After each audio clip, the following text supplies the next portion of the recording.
सोचिए, जब हमारी जिंदगी में अचानक कोई बड़ा संकट आ जाए, कभी छोटी परेशानी, कभी बहुत बड़ा तूफान, तो उस पल में हम सब एक जैसे ही महसूस करते हैं, असहाय, अकेले और टूटे हुए। ऐसे समय में हमें सहारा चाहिए, कोई राहत दिखाने वाला चाहिए, और वही राह हमें मिलती है श्रीमद् भगवद गीता से। दोस्तों, गीता के ये 30 अनमोल उपदेश सिर्फ किताब के शब्द नहीं हैं। ये जीवन की सबसे कठिन घड़ियों में आपका सहारा, आपकी शक्ति बन सकते हैं। अगर इन्हें गहराई से समझकर जीवन में उतारा जाए तो सफलता, शांति और आत्मबल सब कुछ आपके कदम चूमेगा। इसलिए इस वीडियो को अंत तक जरूर देखें, क्योंकि हर उपदेश आपके जीवन में सकारात्मक बदलाव लाने वाला है। आइए शुरू करते हैं। पहला उपदेश। गीता कहती है कि समय ही जीवन है। जो इंसान अपने काम को टालता रहता है, समय को हल्के में लेता है, उसकी पूरी जिंदगी व्यर्थ निकल जाती है। सोचिए, अगर आपने अपने समय को यूं ही गवा दिया तो जीवन में आप क्या पा सकेंगे? अगर कुछ पाना है, कुछ बनना है, तो सबसे पहले समय का आदर करना सीखिए। यही सफलता की पहली सीढ़ी है। अब दूसरा उपदेश। मृत्यु से डरना व्यर्थ है। हम सबके भीतर कहीं ना कहीं मृत्यु का भय छिपा होता है, लेकिन याद रखिए, जन्म और मृत्यु प्रकृति का नियम है। इस सत्य से भागा नहीं जा सकता। इसलिए डरने के बजाय वर्तमान में जियो, हर पल को पूर्णता से जियो, क्योंकि किसी को भी आने वाला कल नहीं पता। भय में जीकर जीवन को खो देना सबसे बड़ी भूल है। तीसरा उपदेश हमें सिखाता है, बुरा इंसान अपनी बुराई कभी नहीं छोड़ता। चाहे आप उसके साथ कितना भी अच्छा बर्ताव करें, वो अपनी प्रकृति से कभी नहीं बदलने वाला। जैसे दुर्योधन, जिसे युधिष्ठिर ने कई बार बचाया, लेकिन उसने हर बार पांडवों को ही नुकसान पहुंचाने की कोशिश की। इसलिए गीता कहती है, जैसा व्यक्ति है उसके साथ वैसा ही व्यवहार करो। अपनी भलाई को उसकी बुराई के आगे व्यर्थ मत करो। और चौथा उपदेश, जैसा अन्न वैसा मन। आप जो खाते हैं वही आपके विचारों और आचरण में झलकता है।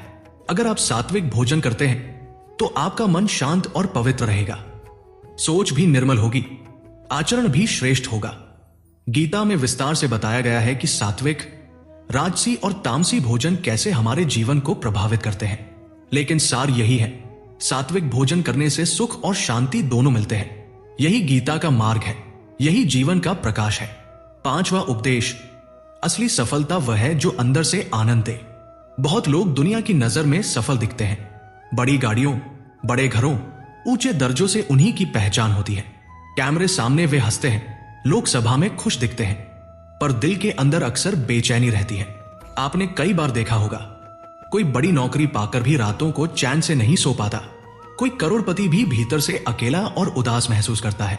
गीता कहती है कि असली सफलता सिर्फ बाहरी उपलब्धि नहीं है। असली सफलता वह है जब आपका मन अंदर से शांत, प्रसन्न और संतुष्ट हो। चाहे आपकी जेब खाली हो या भरी हो, असली जीत तब है जब सुबह उठो और दिल की गहराई से कह सको, मेरा मन शांत है, मुझे सुकून है। यही सच्चा धन है। इसका मतलब यह नहीं कि दौलत या कामयाबी बुरी है, नहीं, पर जब तक आपका मन खुश नहीं होगा, कितने भी बाहरी संकेत क्यों ना हो, खुशी नाम मात्र की रहेगी। इसलिए हर दिन छोटे छोटे उस कामों पर ध्यान दीजिए जो आपके अंदर से खुशी लाए। किसी की मदद करना, परिवार के साथ वक्त बिताना, ध्यान, प्राणायाम या वो शौक जो आपको जिंदा महसूस कराए, यही असली सफलता है। अंदर का आनंद ही आपकी सच्ची पूंजी है। छठा उपदेश। किसी और की चीज पर अपना अधिकार मत जताओ। इंसान की लालसा अजब चीज है। जब किसी चीज पर नजर लग जाती है तो वही चीज इंसान की नींद छीन लेती है। महाभारत की कहानी में हमने देखा कि कैसे शकुनी के षड्यंत्रों से पांडवों को हस्तिनापुर से बाहर कर दिया गया और उन्हें खांड प्रस्थ जैसी बंजर जमीन दे दी गई। पर पांडवों ने उस बंजर जमीन को जितना सुंदर और समृद्ध बनाया, उसने सबको चौंका दिया। दुर्योधन का मन जल उठा। उसने सोचा, ये सब कुछ मेरे होने चाहिए, और इसी लालच ने उसे और भी षड्यंत्र करने पर मजबूर किया। अंततः उसने हाथ पाया कि जो चीज उसने कब्जा की वही उसे भी खोनी पड़ी। गीता का संदेश यहां स्पष्ट है, जो आपका नहीं उस पर अपना अधिकार मत जमा करो। चाहे वह जमीन हो, संपत्ति हो, किसी का प्यार हो या कोई पद। जब आप किसी चीज को जबरन अपने हिस्से में करने लगते हैं तो वह सुख जल्दी नहीं टिकता। यह आत्मनिरीक्षण की बात है। अपनी सीमाएं पहचानिए। दूसरों के अधिकार छीनने का प्रयास सिर्फ आपके भीतर का संतोष अस्थायी रूप से बढ़ाएगा। पर अंततः वही चीज आपके लिए क्लेश बन जाएगी। साफ सोचिए, क्या यह वास्तव में मेरा है? क्या यह लेने का अधिकार मुझे है? अगर नहीं तो दम भर की चाहत छोड़ दीजिए। इससे मन हल्का होगा और जीवन में सच्चा स्थिरता आएगी। 7वां उपदेश, हिम्मत रखो। जो हिम्मत नहीं हारता वो जीतता है। जिंदगी कठोर परीक्षा लेती है, कभी अचानक कठिन परीक्षाएं, कभी रिश्तों में टूटन, कभी आर्थिक संकट। पांडवों की कहानी इसका जीवंत उदाहरण है। जुए में सब कुछ हार कर उन्हें 12 साल का वनवास और 1 साल का अज्ञातवास भोगना पड़ा। वे भिक्षा मांगते, जंगलों में खुले आकाश के नीचे रातें काटते, भयानक जानवरों और कठिन परिस्थितियों का सामना करते रहे। पर क्या हुआ? उन्होंने हिम्मत नहीं हारी। उनके इरादे, उनका धैर्य और उनका अटल विश्वास अंततः उन्हें सफलता दिलाने वाला बना। यही गीता का उपदेश है, कठिनाइयों में भी हिम्मत न खोना। आपका मन जब थका हुआ लगे तब भी थोड़ा आगे चलने की हिम्मत रखिए। हर अंधेरे के बाद एक सुबह आती है, बस आपको लगातार चलते रहना है। यह हिम्मत सिर्फ बाहरी संघर्ष नहीं है, यह अंदर की जिद है कि मैं हार मानूंगा नहीं, मैं फिर भी कोशिश करूंगा। जीवन में कई बार जीत देर से मिलती है, पर जो व्यक्ति ठहर कर खड़ा रहता है वही अंत में मुस्कुराता हुआ जीतता है।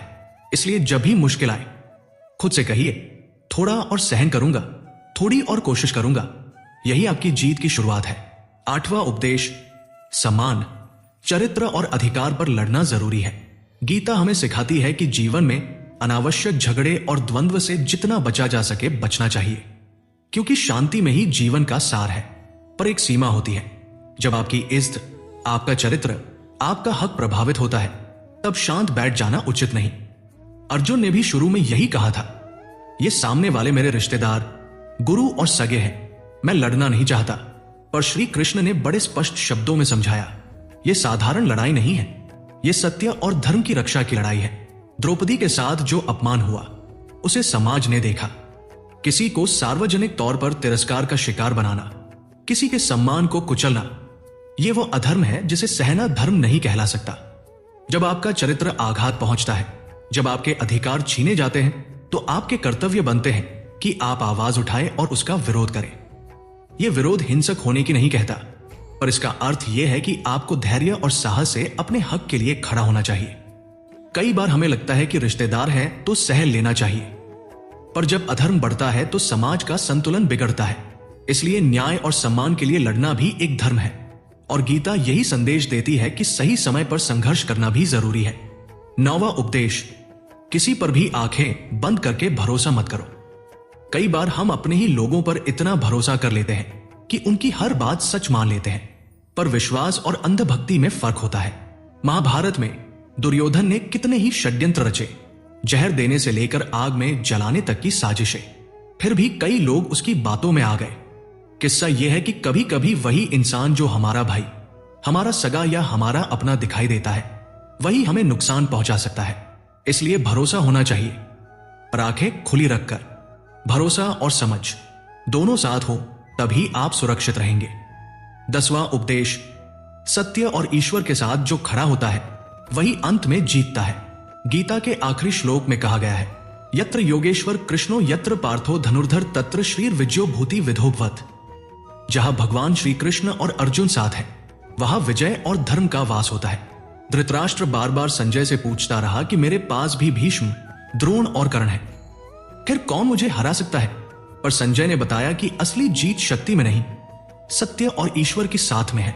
कितनी भी ताकत क्यों न हो, अगर तुम सत्य और परमेश्वर के साथ नहीं खड़े हो तो असली विजय नहीं मिलती। इसलिए हमेशा सत्य और धर्म का पक्ष पकड़ो, समय पर वह तुम्हारा साथ देगा। 11वां उपदेश, जिसे आप सबसे ज्यादा महत्व देते हो वो अक्सर आपको महत्व नहीं देगा। जी हां, यह कटु पर सच है। आपने कभी गौर किया है कि अक्सर हमें अपमान वही लोग देते हैं जिनको हमने सबसे ज्यादा सम्मान दिया। दूसरों की इज्जत करना अच्छा है, पर जब आप किसी को लिमिट्स के पार मानो, उसे अपना सब कुछ बना दोगे तो आपकी कदर कम हो सकती है। मतलब यह कि अपनी भावनाओं की कीमत पहचानिए। सबको उतना सम्मान दीजिए जितना वे सहन कर सके और जितना उनकी पहचान सही ठहरा सके। किसी को अपना सब कुछ मान लेना खतरनाक है, इससे आप खुद छोटा पड़ जाते हो। इसलिए इज्जत की हदें समझो और खुद की कदर भी होनी चाहिए। 12वां उपदेश, किसी भी बात की अति नहीं करनी चाहिए। जीवन में संतुलन सबसे बड़ी कुंजी है। गीता बताती है कि न तो प्रेम की अति अच्छी है, न नफरत की, न अत्यधिक मीठा, न अत्यधिक कड़वा, न बहुत अधिक आराम, न अतिशय कष्ट। दोनों ही हानिकारक है। ज्यादा खाना, ज्यादा जागना, ज्यादा आराम या ज्यादा तप, हर चीज का एक सीमा होना चाहिए। जब हम संतुलन खो देते हैं तब छोटी छोटी गलतियां भी बड़ी मुश्किलें बन जाती हैं।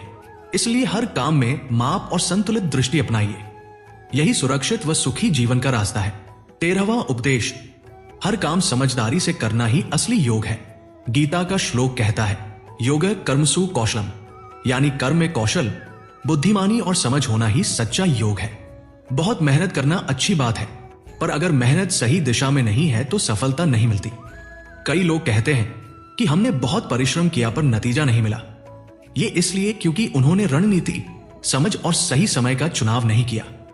काम को बुद्धिमानी से करना, योजना बनाकर करना और अपने कर्म में कौशल लाना, यही सफलता की चाबी है। 14वां उपदेश, जो होता है वह सब अच्छे के लिए होता है।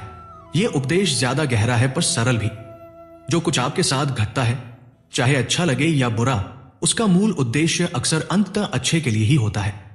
कई बार हमें लगता है कि क्यों यह सब मेरे साथ हुआ, पर समय के साथ जब हम पीछे मुड़कर देखते हैं तो समझ आता है कि वही घटनाएं हमें आज के मुकाम तक ले आई।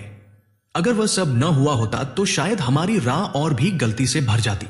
इसलिए जब आप ये मान लो कि जो होता है वह किसी न किसी रूप में आपके भले के लिए है, तो जीवन में गम कम और स्वीकृति ज्यादा आएगी, और यही सच्ची शांति की ओर ले जाता है।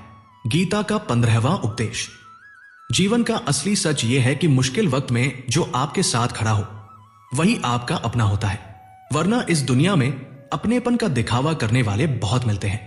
बड़ी बड़ी बातें करने वाले बहुत लोग होते हैं।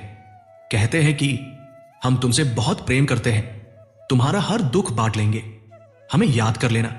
लेकिन सच्चाई यह है कि जब जिंदगी में असली संकट आता है तो वही लोग सबसे पहले भाग जाते हैं, क्योंकि उन्हें डर होता है कि अब ये इंसान हमारे पास आया तो हमसे मदद मांगेगा और हमें उससे कोई फायदा नहीं मिलेगा। लोग तब तक ही रिश्ता रखते हैं जब तक उन्हें आपसे कोई लाभ मिलता है, लेकिन जैसे ही उन्हें समझ में आता है कि अब तो हमें इनकी मदद करनी पड़ेगी, तब वे दूर से ही किनारा कर लेते हैं। इसलिए याद रखना, जो इंसान कठिन समय में आपका साथ दे वही सच्चा अपना है। केवल अपना अपना कह देने से कोई अपना नहीं हो जाता। गीता का 16वां उपदेश, आप चाहे किसी की मदद करो या न कर पाओ, लेकिन एक बात हमेशा याद रखना, जानबूझकर किसी का दिल मत दुखाना। क्योंकि जब आपकी वजह से किसी का दिल टूटता है तो उसका दर्द एक दिन आपको भी जरूर मिलता है। जब आप किसी का दिल दुखाते हैं तो आपको शायद उस समय एहसास न हो, लेकिन जब कोई आपका दिल दुखाता है तब आपको समझ आता है कि दिल पर चोट लगने से कितना गहरा दर्द होता है। इसलिए अगर मदद न भी कर सको तो भी कम से कम किसी का दिल मत तोड़ो। गीता का 17वां उपदेश, जिस इंसान को हर बात पर क्रोध आ जाता है उसकी जिंदगी से सुख और शांति हमेशा के लिए दूर हो जाते हैं।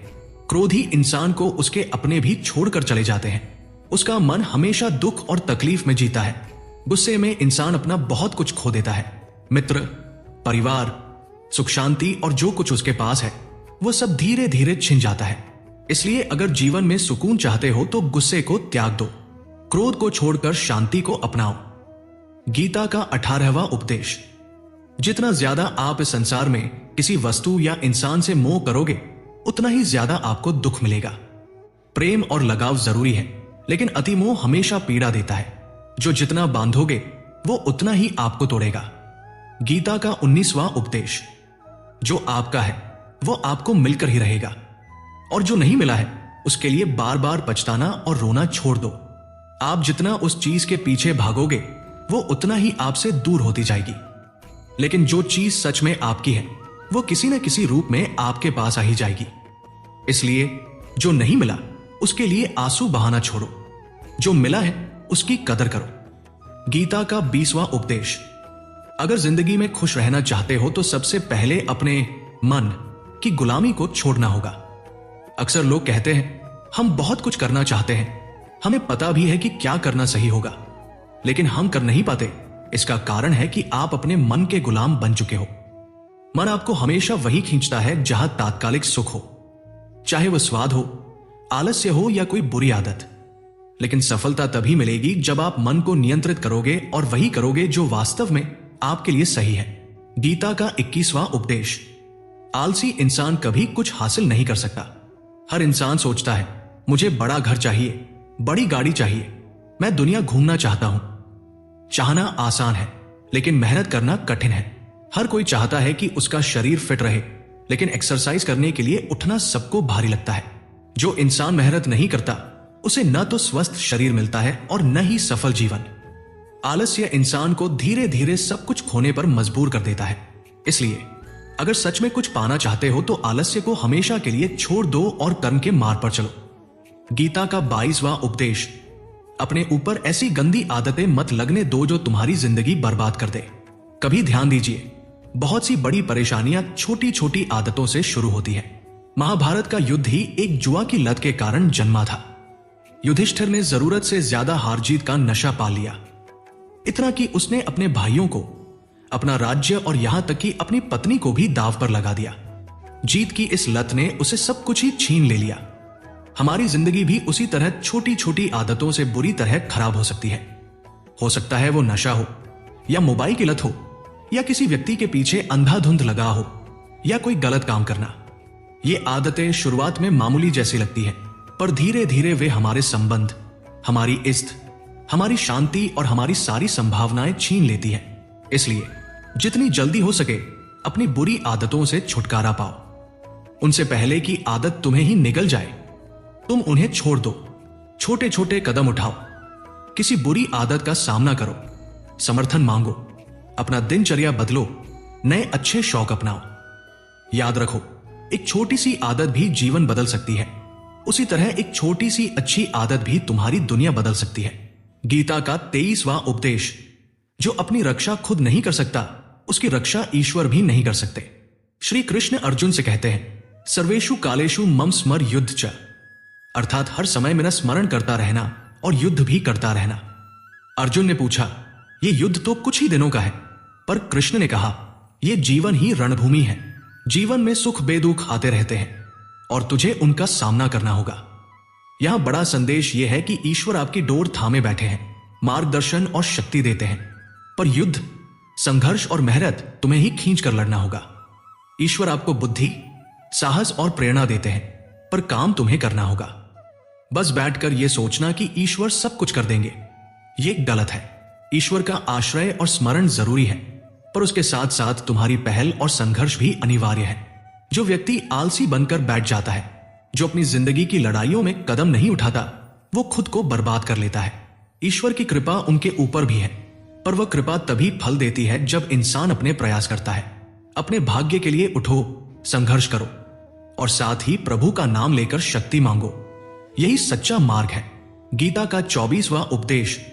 धोखा ज्यादातर हमारे अपने ही देते हैं। यह बात कठोर लग सकती है, पर अनुभव दिखाता है कि जो हमारे नजदीकी होते हैं, जो हमारे घर के अंदर होते हैं, वे हमारी कमजोरियों को सबसे गहराई से जानते हैं। बाहरी लोग आपको भली भांति नहीं जानते।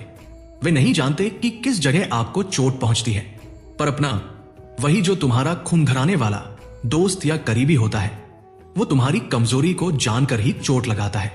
महाभारत में भी युद्ध बाहरी राज्यों के बीच नहीं रहा, वो एक ही वंश, एक ही परिवार के भाइयों के बीच हुआ।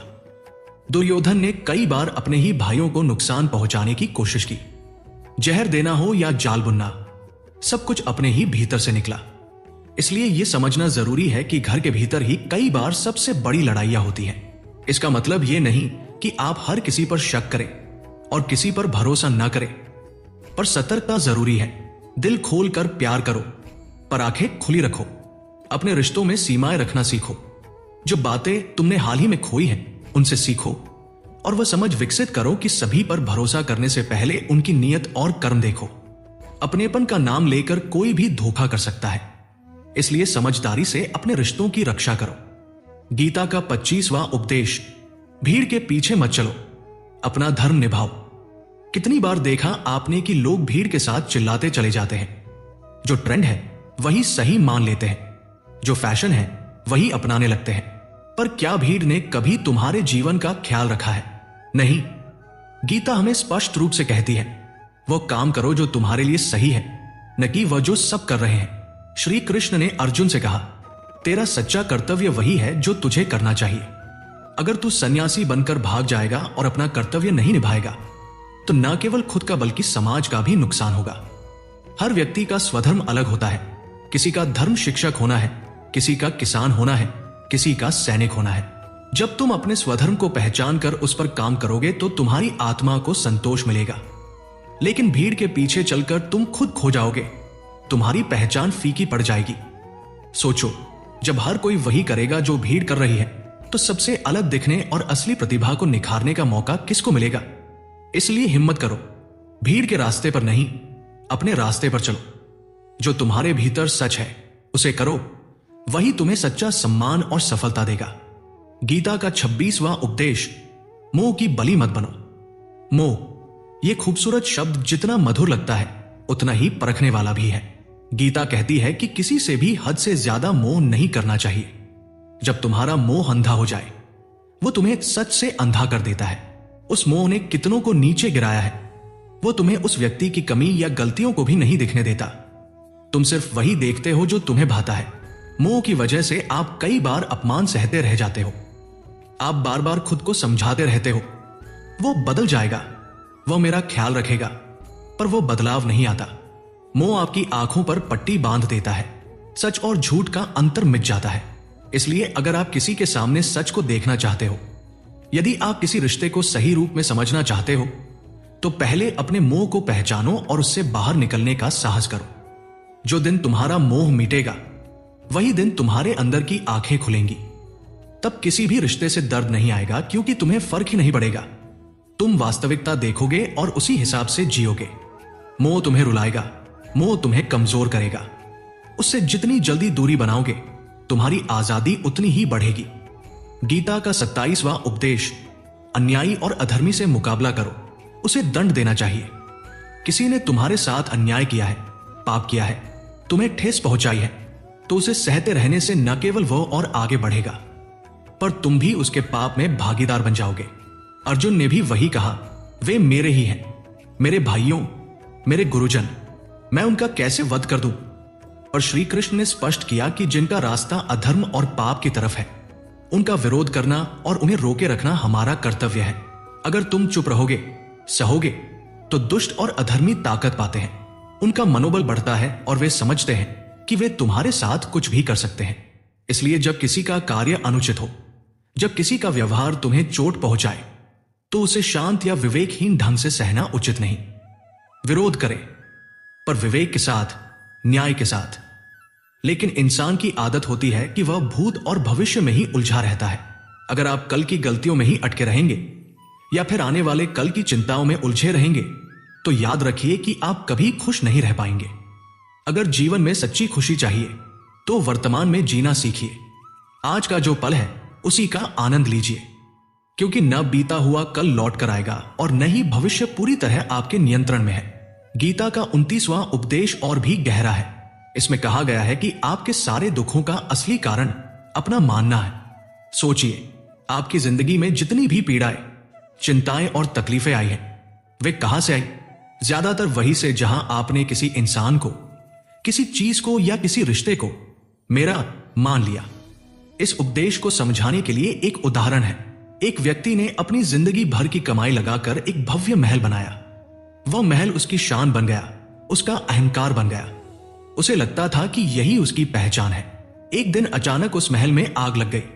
जब वह व्यक्ति लौटा और अपने महल को जलता देखा तो वह टूट गया। रोते हुए बोला, अगर यह महल नहीं रहा तो मैं भी जीकर क्या करूंगा? मैं भी इसी आग में कूद जाऊंगा।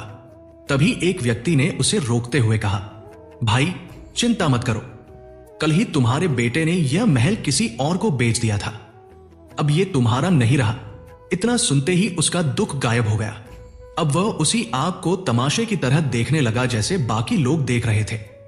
तभी उसका बेटा आया और उसने कहा, पिताजी, सौदे की बात तो हुई थी, लेकिन महल का सौदा अभी पक्का नहीं हुआ है। यह महल अब भी हमारा ही है। यह सुनते ही वह आदमी फिर से फूट फूट कर रोने लगा। महल वही था, इंसान वही था, आग वही थी, बदला तो सिर्फ उसका अपना मानना। जब महल को उसने अपना माना तो दुख और चिंता ने उसे घेर लिया। लेकिन जब उसे लगा कि यह महल उसका नहीं रहा, तो वह दुख से पूरी तरह मुक्त हो गया। यही जीवन की सच्चाई है। जैसे ही आप किसी चीज, किसी इंसान या किसी रिश्ते को अपना मान लेते हैं, वहीं से दुखों की शुरुआत होती है। लेकिन जब मोह और मेरा का भाव खत्म हो जाता है, तब कोई भी चीज आपको पीड़ा नहीं दे सकती। गीता का 30वां उपदेश है, अश्वमेव भुक्तव्यम कृतम कर्म शुभाशुभम। इसका मतलब है कि जो भी कर्म आप करते हैं, उसका फल आपको अवश्य भोगना पड़ेगा। यदि आपने अच्छे कर्म किए हैं, तो वह भले ही आपसे अनजाने में हुए हो, किसी मुश्किल समय में आपके काम आएंगे और आपको बचाएंगे। लेकिन यदि आपने बुरे कर्म किए हैं, पाप किए हैं, तो उनकी सजा भी अवश्य मिलेगी। इंसान कितना भी छुप कर कर्म करे, कितनी भी चालाकी दिखाए, लेकिन कहते हैं ना, ईश्वर के चारों तरफ हर कर्म पर उसकी दृष्टि हमेशा रहती है। हमारे एक एक कदम, एक एक विचार का हिसाब भगवान रखते हैं। इसे समझने के लिए एक कहानी है। एक गांव में 2 मित्र रहते थे। उन्होंने सोचा कि गांव में हमें पर्याप्त धन नहीं मिल पा रहा, इसलिए उन्होंने शहर जाकर कुछ साल मेहनत की और काफी धन कमा लिया। फिर उन्होंने निर्णय लिया कि अब घर वापस चलते हैं। उस समय यातायात सुविधाएं इतनी विकसित नहीं थी, इसलिए वो अपने बैलों पर यात्रा कर रहे थे। रास्ते में रात हो गई। उन्होंने विचार किया कि आज यहीं विश्राम किया जाए। एक मित्र ने कहा, मैं यहीं रहकर धन की रक्षा करता हूं, तुम बाजार जाकर भोजन का इंतजाम कर लो। जब दूसरा मित्र बाजार गया, उसके मन में पाप आया। उसने सोचा, इतना धन हमने कमाया है, अगर मैं इसे मार दूं तो सारा पैसा मेरा हो जाएगा, नहीं तो आधा उसे देना पड़ेगा। मन में यह लालच और खोट आने पर उसने अपने मित्र के खाने में जहर मिला दिया, और जब वह खाना लेकर गया, उसका मित्र उसे खाकर वहीं मृत्यु को प्राप्त हो गया। अब वो व्यक्ति सारा धन लेकर अपने घर वापस आया। कुछ समय बाद उसके घर में पुत्र का जन्म हुआ, लेकिन बच्चा बहुत बीमार रहा। उसने अपने जीवन में जो भी धन कमाया था, वह सब बेटे के इलाज में खर्च हो गया। जब बेटा थोड़ा बड़ा हुआ, पिता ने पूछा, बेटा तू इतना बीमार क्यों रहता है? तेरी तबीयत ठीक क्यों नहीं रहती? मैंने अपनी सारी कमाई तुझ पर लगा दी, फिर भी तू ठीक नहीं हो रहा। तो बेटे ने उत्तर दिया, कौन सा बेटा और कौन सा पिता? मैं वही मित्र हूं जिसे तुमने जंगल में जहर देकर मार दिया था। मैं अपने पुराने कर्म का हिसाब लेने के लिए तुम्हारे घर में तुम्हारे पुत्र के रूप में आया हूं। अब मेरा और तुम्हारा हिसाब बराबर हुआ। यही गीता का सच्चा उपदेश है। कोई भी इंसान कितना भी चालाक क्यों न हो, अपने बुरे कर्मों से नहीं बच सकता। चाहे आज न भुगते, लेकिन कल उसे अवश्य भोगना पड़ेगा। तो दोस्तों, यदि आपने इस वीडियो से कुछ भी सीखा है, तो इस वीडियो को लाइक कीजिए, कमेंट में जरूर लिखिए जय श्री राधे कृष्णा। और यदि आप इस चैनल पर नए हैं तो सब्सक्राइब करें और नोटिफिकेशन बेल आइकॉन को ऑल पर सेलेक्ट करें। धन्यवाद। जय श्री कृष्णा।